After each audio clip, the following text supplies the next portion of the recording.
Hello વિદ્યાર્થી મિત્રો, આજે આપણે અહીંયા સંતુલનના જે આગળના સમીકરણો જોયા હતા અને શાયદ આપને ખબર જ છે કે મેં આપને હોમવર્ક પણ આપ્યું હતું અને એ હોમવર્ક એટલે કે આવા અમુક સમીકરણો શોધવાના છે અને એ સમીકરણોના આધારિત આપણે તેના સંતુલન અચળાંક લખવાના છે. તો એ સંતુલન અચળાંકનો ઉપયોગ કરીને એટલે કે એ પદ્ધતિનો ઉપયોગ કરીને આજે આપણે અહીંયા સંતુલન અચળાંક શોધવાનો પ્રયત્ન કરવાના છીએ. સંતુલન અચળાંક કયો હોઈ શકે તે કરીશું આપણે અહીંયા. તો સૌપ્રથમ આપણી પાસે છે દાખલા નંબર 1 7.1 500 કેલ્વિન તાપમાને સંતુલન સમય. આમાં જે તમને રકમ આપવામાં આવી છે આ રકમની અંદર ચોખ્ખા શબ્દોમાં વાપરવામાં આવ્યું છે સંતુલન સમયે N2 ની સાંદ્રતા 1.5 × 10 - 2 ઘાત, H2 ની સાંદ્રતા 3.0 × 10 - 2 ઘાત અને NH3 ની સાંદ્રતા 1.2 × 10 - 2 ઘાત મોલર છે. તો નીચેની પ્રક્રિયા માટે સંતુલન અચળાંક શોધો. આવું સમીકરણ આપવામાં આવ્યું છે. સંતુલન અચળાંક એટલે અહીંયા સાંદ્રતાના આધારિત છે. તો ધારો કે હું Kc લખી શકું. હવે અહીંયા જો Kc શોધવો હોય તો Kc બરાબર શું થાય? તો આ સમીકરણના આધારિત મારે સંતુલન અચળાંક લખવાનો છે. તો આપ સૌ જાણો છો એ પ્રમાણે નિપજોની સાંદ્રતાનો ગુણાકાર. આપણી પાસે અહીંયા નિપજ કેટલી છે? માત્ર એક જ છે અને આગળ 2 ઘાત છે તો એ સંતુલનમાં 2 ઘાત ઉપર જશે. આગળ 2 જે છે આ મોલની સંખ્યા એ ઘાતમાં જશે. ત્યારબાદ બ્રેકેટમાં N2 અને અહીંયા બ્રેકેટમાં આવશે H2. અને આ જે H2 છે આ H2 ની આગળ 2 હોવાના કારણે ઉપર ઘાતમાં આગળ 3 હોવાના કારણે ઘાતમાં 3 જશે. ઓકે, હવે રકમમાં તો આપણે કિંમત આપવામાં આવેલી છે 1.2 × 10 - 2 ઘાત. આનો વર્ગ લેવાનો છે. ત્યારબાદ છેદમાં લઈશું આપણે. N2 છે તો અહીંયા શું છે 1.5 × 10 - 2 ઘાત. આ એમને એમ રાખીશું અને H2 છે તો H2 ની સાંદ્રતા આપણી પાસે છે 3.0 × 10 - 2 ઘાત અને એની 3 ઘાત. તો આ રીતે આપણે ગુણાકાર કરવાના છે. હવે સૌથી પહેલા વાત કરીએ આપણે 1.2 નો વર્ગ. તો 1.2 નો વર્ગ આપણે ખબર જ છે 12 નો વર્ગ 144 થાય. છતાં એકવાર કેલ્સી નો ઉપયોગ કરવો ફરજિયાત. કેમ કે બની શકે કે આપની ભૂલ થાય કોઈ પણ જગ્યાએ. અહીંયા આવે 10 - 4 ઘાત છેદમાં. એટલે આ જે કિંમતો છે આ બધી જ કિંમતો 1 by 1 પહેલા આપણે એના વર્ગ છે અથવા તો ઘન છે તો એ ઘન કરી લઈશું અને ત્યારબાદ આગળ લખીશું. તો અહીંયા આવશે 1.5 × 10 - 2 ઘાત ઇન્ટુ 3 નો ઘન લેવાનો છે. તો 3 નો ઘન આપણે જાણીએ છીએ 27 થાય ગુણ્યા 10 - 2 3 6 થઈ જશે. ઓકે, હવે આ જે ઘાત છે આની અંદર આપણે ભાગાકાર કરીએ 144 નો 1.44 ભાગ્યા 1.5 જે જવાબ આવ્યો એમાંથી પણ આપણે 27 વડે ભાગી દઈએ તો એ જવાબ આપણને મળશે 0.0355 છે. અને ઘાત કેટલી લખવાની આપ સૌ જાણો છો ઘાતમાં શું કરવાનું છે? જો ગુણાકાર હોય તો ઘાતનો સરવાળો કરવાનો અને ભાગાકાર હોય તો ઘાતની બાદબાકી. આપણે આનો સરવાળો કરીએ. સૌથી પહેલા જે 10 - 4 ઘાત તે લખી દઈએ ભાગ્યા. ધારો કે આમાં કોઈને ખબર નથી પડતી તો 10 - 8 ઘાત પહેલા લખવાનું. હું સ્ટેપ બાય સ્ટેપ એટલા માટે સમજાવું છું કે નાની અમથી પણ ભૂલ આપ કોઈ પણ જગ્યાએ ના કરી શકો એટલા માટે અહીંયા સ્ટેપ બાય સ્ટેપ સમજાવ્યો છે. આ ઘાત જ્યારે ઉપર જાય છે અહીંયા માઈનસ હતો જ્યારે ઉપર જશે તો શું થશે પ્લસ. એટલે 0.355 * 10⁻⁴ * 10⁸. તો અહીંયા ગુણાકારમાં છે તો બંનેના ઘાતનો સરવાળો કરી દઈએ. આ -8 ઉપર એટલે +8 થયા. હવે આમાંથી આપ જોશો તો જવાબ આવશે 0.0355 * 10⁴. હવે આપણા માટે એક બીજો સવાલ આવે છે કે જ્યારે આપ ઘાતનો એટલે કે તમે સંતુલન અચળાંક શોધો છો અને આવા સમયે આપણે સંતુલન અચળાંકનો એકમ લખવો છે તો કેટલો લખી શકાય? એકમ હું અહીં આપને શીખવાડું છું. યાદ રાખજો સંતુલન અચળાંકનો એકમ જે પ્રક્રિયા હશે આ પ્રક્રિયાના અનુરૂપ જ બનશે. શું કીધું ફરીથી એકવાર જે પ્રક્રિયા હશે આ પ્રક્રિયાના અનુરૂપ કઈ રીતે જેમ કે આપ જાણો છો કે અહીંયા એમોનિયા છે એટલે કે NH3 છે NH3 નો સ્ક્વેર છે તો NH3 ની સાંદ્રતા m તો અહીંયા અંશમાં આવશે m2 છેદમાં અહીંયા n2 છે તો n2 નો એકમ તો આપણે કોઈ ઘાત નથી એટલે m આવશે h2 ની 3 ઘાત છે એટલે તો m ની 3 ઘાત થઈ જશે એટલે ખબર પડી શું કીધું ફરીથી એકવાર આપણે સમજાવી દઉં Kc એટલે કે સંતુલન અચળાંક જ્યારે આવે છે ત્યારે સંતુલન અચળાંકના એકમો બધી જ જગ્યાએ બદલાતા હોય તમે સંતુલન અચળાંક કયો લો છો આના આધારિત નક્કી થાય હમણાં આપણે એક ઉદાહરણ પણ લઈએ છીએ એના માટે સમજવા અહીંયા સાંદ્રતાની 2 ઘાત છે અહીંયા સાંદ્રતા શું આપેલી છે મોલારિટીમાં મોલર આપેલી છે તો મોલરની 2 ઘાત અહીંયા n2 છે ત્યાં મોલર સિંગલ ઘાત છે અને h2 છે જે મોલરની 3 ઘાત છે તો હવે અહીંયા આપ છેદમાં જોશો તો મોલરની 4 ઘાત છે અને ઉપર મોલરની 2 ઘાત છે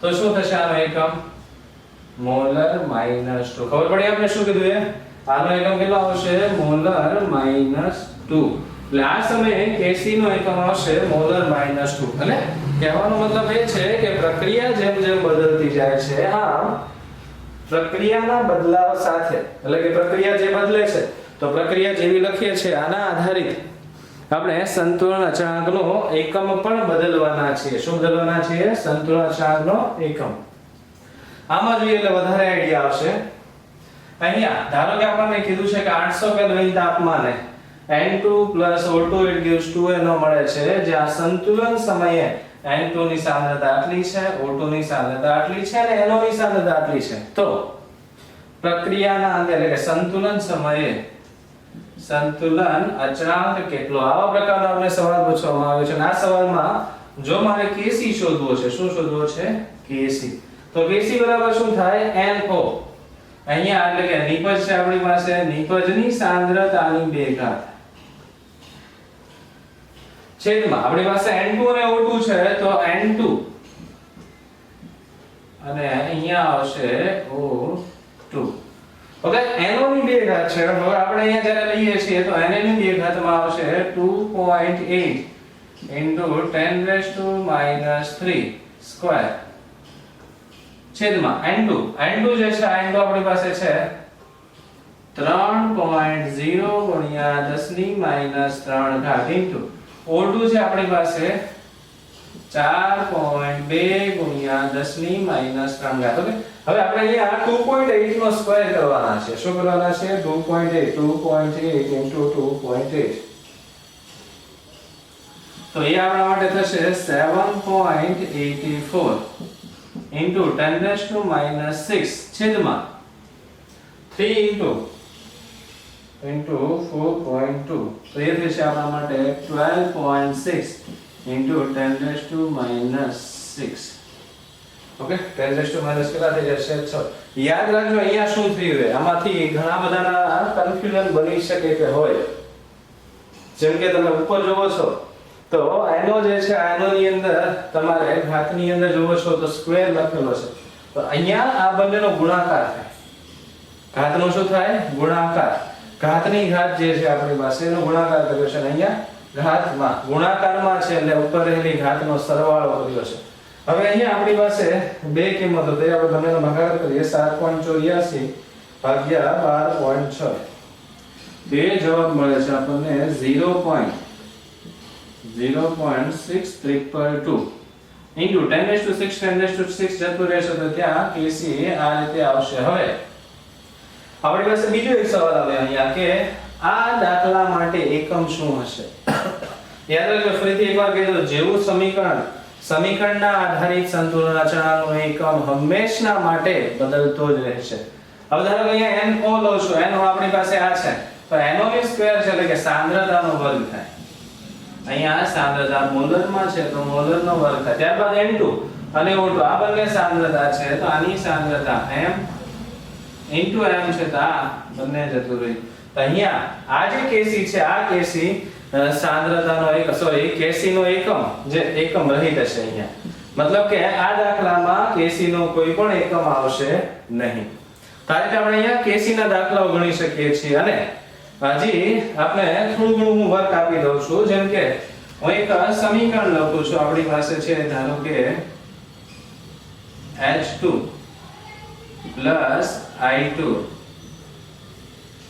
આ સમીકરણ છે તો આમાં આપણને અહીંયા મળશે 2HI આપણે આગળના લેક્ચરમાં જોયું છે તો અહીંયા આપણે શું કરવાનું છે તો આ દાખલાની અંદર તમારે એ કરવાનું છે કે આનો KC લખતા તમે ઓલરેડી આગળના લેક્ચરમાં શીખી ગયા છો આ લેક્ચરમાં પણ હવે આપણે એ કરીશું કે જેટલા તમે 10 સમીકરણો લખેલા છે 10 KC શોધેલા છે ના 10 એ 10 KC નો સંતુલન અચળાંકનો એકમ લખવાનો છે તમે આગળ 10 ગઈકાલના હોમવર્કમાં કરેલું છે તો એ 10 એ 10 જે છે તમારી પાસે એ 10 એ 10 ના તમારે KC શોધીને મોકલવાના છે અને એ KC તો આપણે મોકલ્યા જ હશે તો એની બાજુમાં તમારે એનો એકમ જે આવતો હોય ઘણા લેવો સવાલ હોય મારે એકમ લેવો શું તો તમારે એકમ તરીકે હંમેશા સાંદ્રતા જ વાપરવાનું છે અથવા તો સિમ્પલ તરીકે જ્યાં હોય ત્યાં m એક ઘાત હોય એટલે m વાપરવાનો અને આના આધારે તમારે બધાના એકમ લખીને મોકલવાના છે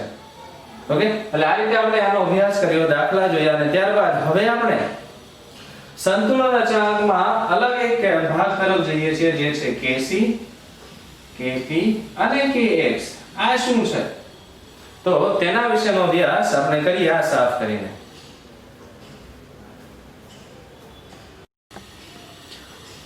સંતુલન અચળાંકના એકમનો અભ્યાસ કર્યા બાદ હવે આપણે KC KP અને KX આ અલગ અલગ સંતુલન અચળાંક વિશેનો અભ્યાસ કરવાના છીએ આ સંતુલન અચળાંકમાં કયા પ્રકારની પદ્ધતિ અથવા તો તેના બંને વચ્ચેનો સંબંધ શું છે આ સંબંધ વિશેનો અભ્યાસ આપણે અહીંયા કરવાના છીએ જેમાં સૌપ્રથમ હું આપને એક સમીકરણ દ્વારા સમજાવવા માંગીશ ધારો કે AA + BB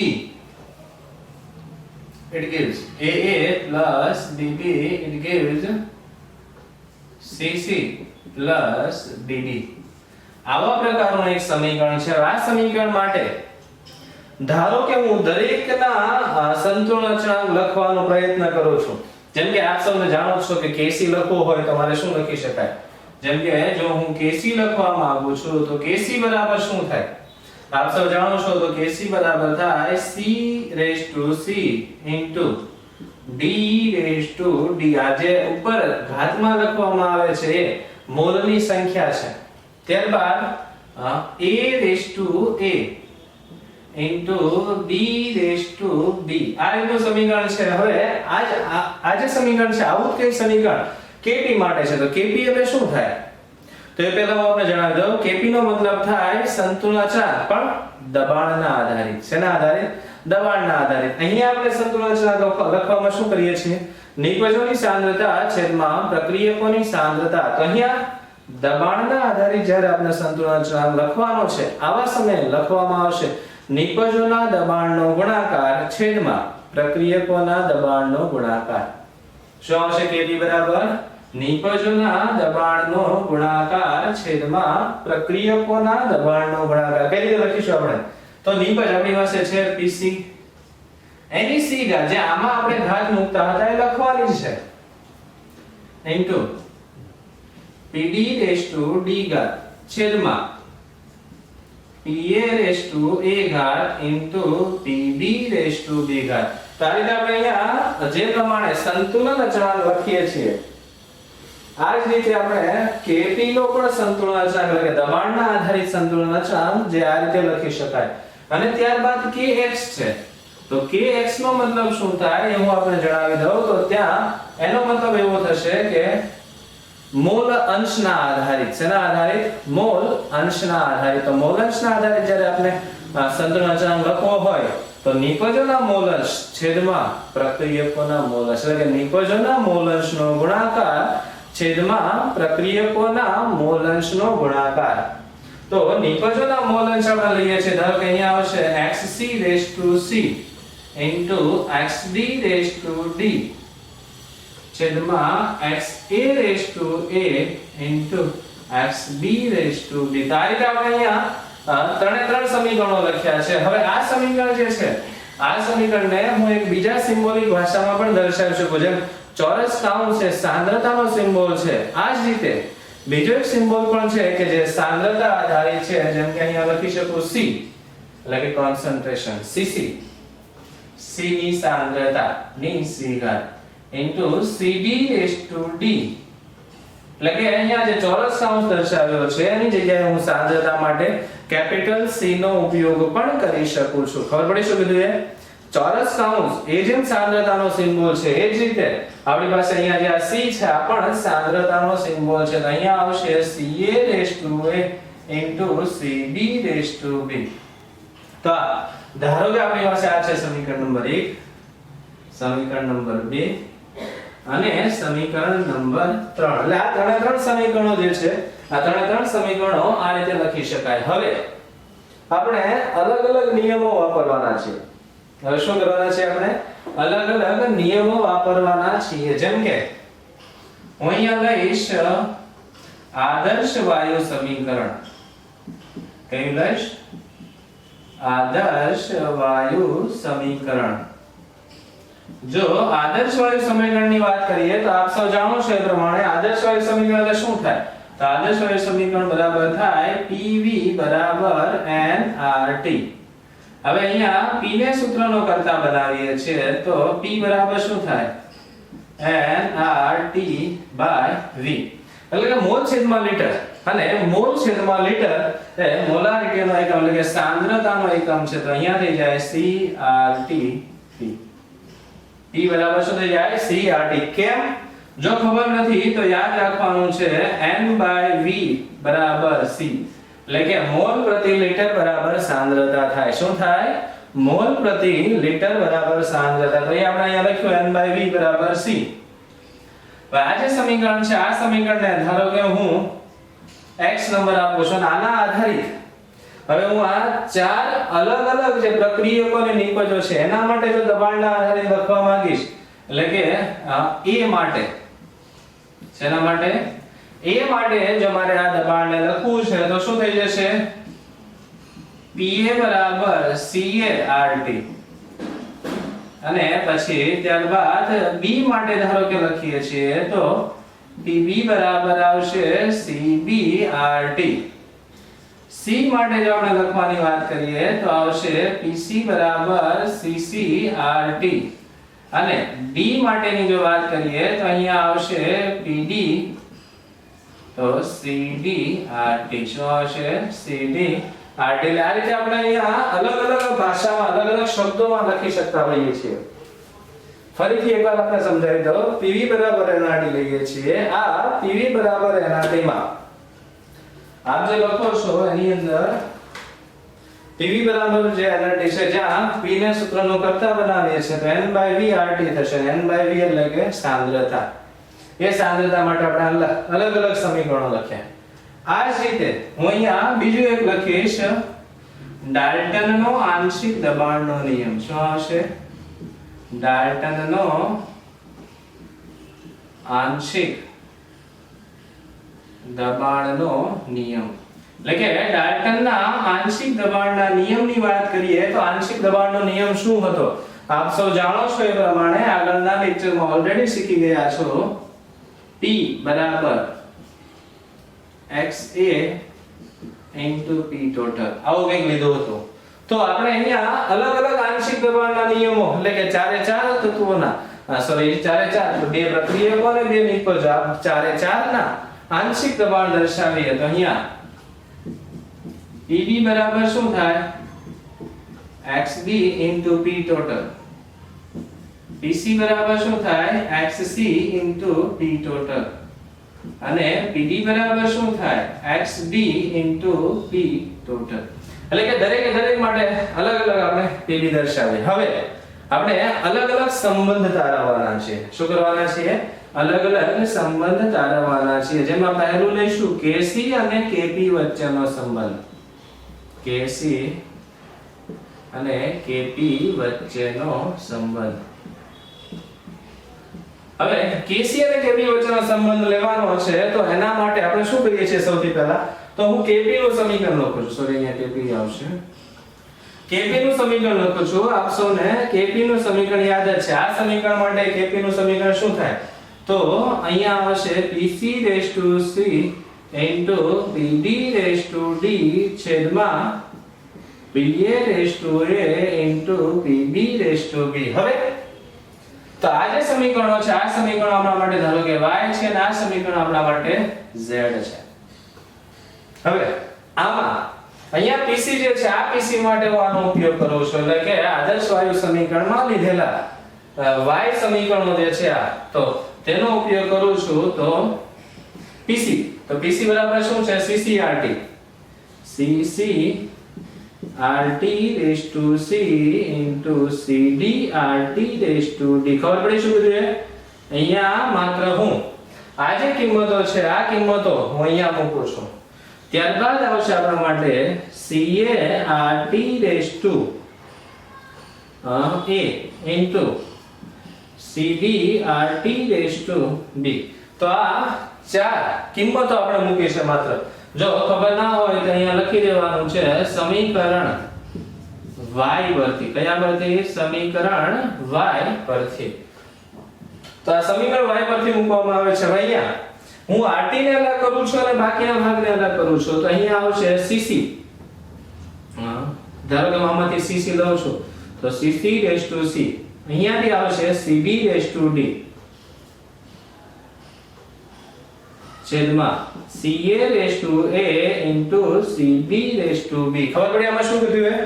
આમાં માત્ર ને માત્ર મેં સાંદ્રતા આધારિત ભાગને, કયા ભાગને? સાંદ્રતા આધારિત ભાગને સૌથી પહેલા અલગ કર્યો છે.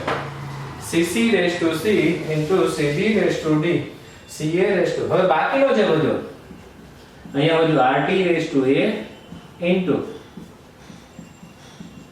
RT raised to, sorry, ઉપર C અને D હતું તો C T છેદમાં RT raised to A into RT raised to B.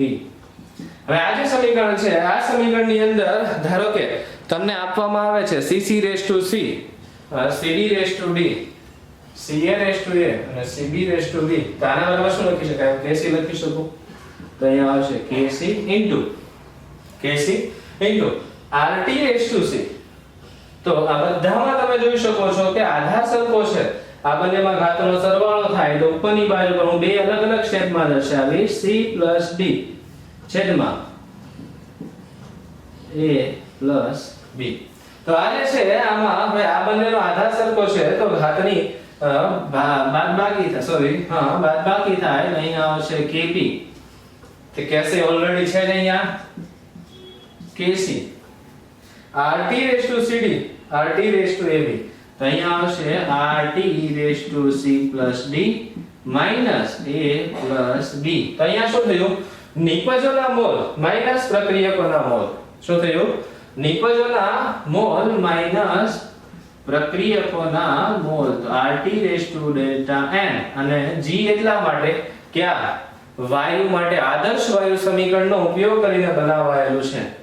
આ સમીકરણ નંબર આપણા માટે થશે 4, જેને કહેવામાં આવે છે KC અને KP વચ્ચેનો સંબંધ. શાયદ આપને ખબર પડી હશે KC અને KP વચ્ચેનો સંબંધ જો આપણે લખવો છે તો એ કઈ રીતે લખી શકીએ છીએ? બહુ સરળ છે લખવો, પણ યાદ રાખવાનું છે કે કઈ રીતે લખ્યો છે. પહેલા KP નું સમીકરણ લીધું. અહીંયા આ PC માં આદર્શ વાયુ સમીકરણના આધારિત આ કિંમતો મૂકી અને એ કિંમતોમાંથી આપણે શું કર્યું છે? CC raised to C, CD raised to D, CA raised to એને અલગ કર્યો છે. આ થોડું વ્યવસ્થિત લખી દઉં. આ અલગ કર્યો ને RT વાળો ભાગ અલગ કર્યો છે અને અહીંયા આ જે છે આ એટલે કે KC થાય. ધારો કે અહીંયા ખબર ના હોય તો અહીંયા પણ લખી દઈએ સમીકરણ 1 પરથી. સમીકરણ 1 પરથી. તે રીતે સમીકરણ 1 પરથી આ કિંમતો મૂકી. ત્યારબાદ અહીંયા મોલ લીધા. મોલમાં આધાર સરખો જે છે આના આધારિત આપણે નિપજોના મોલ માઈનસ પ્રક્રિયકોના મોલ, તો જેને ડેલ્ટા Ng તરીકે દર્શાવવામાં આવે છે. શેના તરીકે?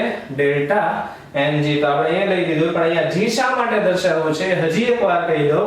અહીંયા આપણે આદર્શ વાયુ સમીકરણ વાપરીએ છીએ. જેટલા વાયુ અવસ્થામાં રહેલા પ્રક્રિયકો અને નિપજો હશે એટલા જ અહીંયા ઉપયોગમાં આવશે. બાકીના મોલના સરવાળા બાદબાકી કરવાના નથી.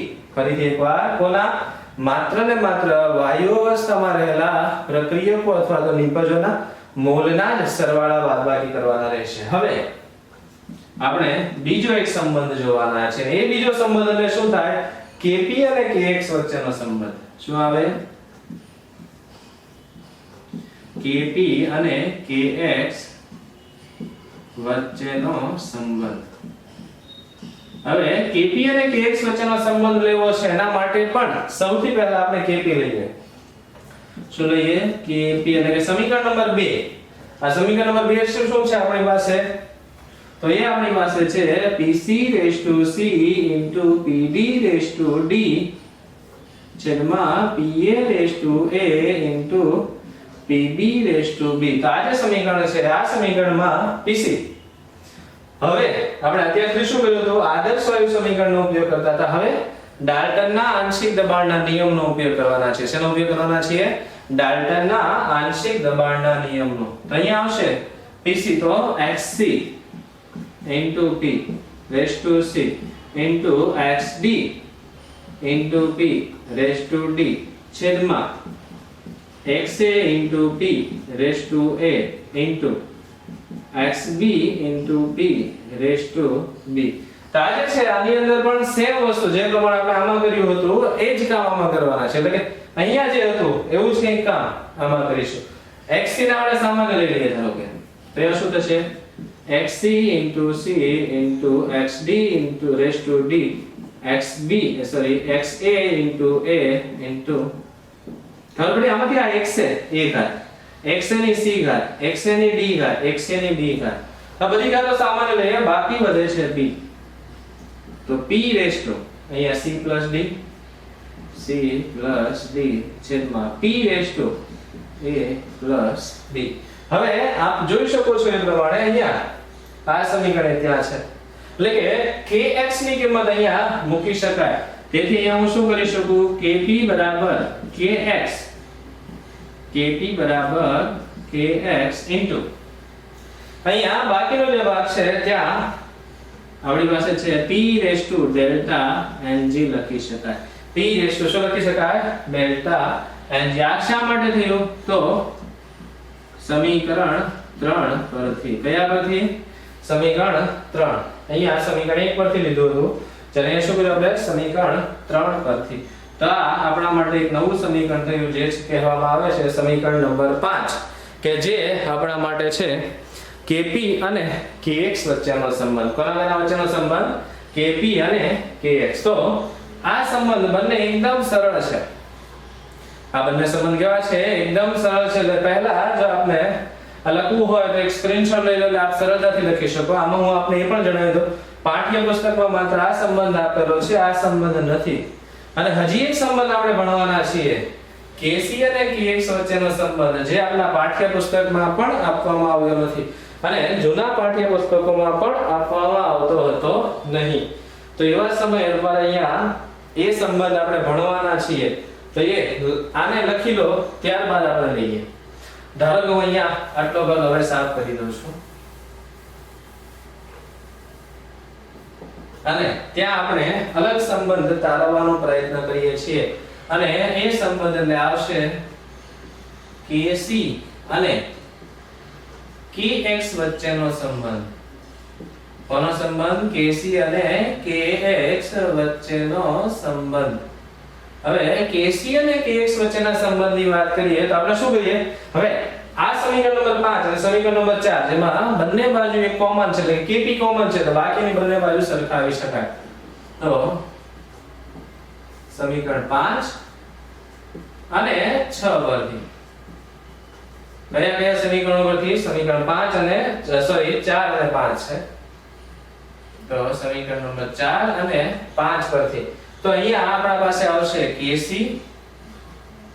rt raised to delta ng બરાબર kx p raised to delta ng હવે rt જે છે rt ને સામેની બાજુ પર જવા દઉં છું તો શું થાય kc બરાબર આવશે kx into p raised to delta ng છેદમાં rt raised to delta ng rt raised to શું આવશે delta ng હવે ધારો કે આ જે સમીકરણ છે આ સમીકરણની અંદર આ કોમન લઈ લઉં છું તો kx p છેદમાં rt raised to delta ng હવે આપ સૌ જાણો છો આદર્શ વાયુ સમીકરણ. કયું સમીકરણ?